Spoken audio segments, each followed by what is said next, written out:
Okay, here we've got a P40 valve. I've got the set screw loose right now. This is how, I'm going to show how we test these things. I'm going to pick a spot. I'm going to pick this opening right here as my starting point.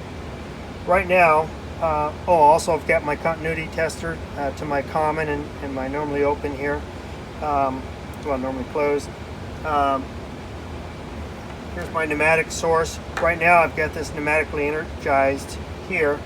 If I remove that, it goes in, this reed switch detects it and goes. So now what I'm going to do, just so I prevent from turning this, I'm going to turn this half. I'm going to do 45-degree increments, so basically in between these circles here. So there's 45, okay. Actuate it. Open. And then now the valve is closed, the button is pushed down. Okay, so now I'm going to go another 45 degrees. And we could do 30 degrees or 22.5 degrees, whatever. But 45 looks like it'll test all positions.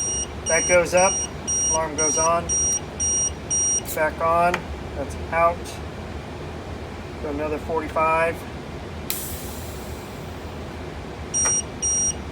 Alarm on, this is up. So we continue until we go 360 degrees around. Good.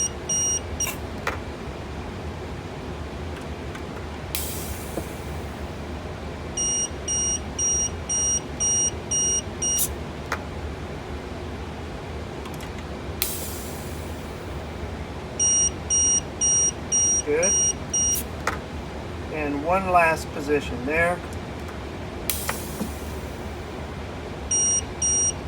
That makes the 360 degrees around. If everything works fine, let me just turn this on. If everything works fine, then you go ahead and lock this in into that position so this doesn't rotate.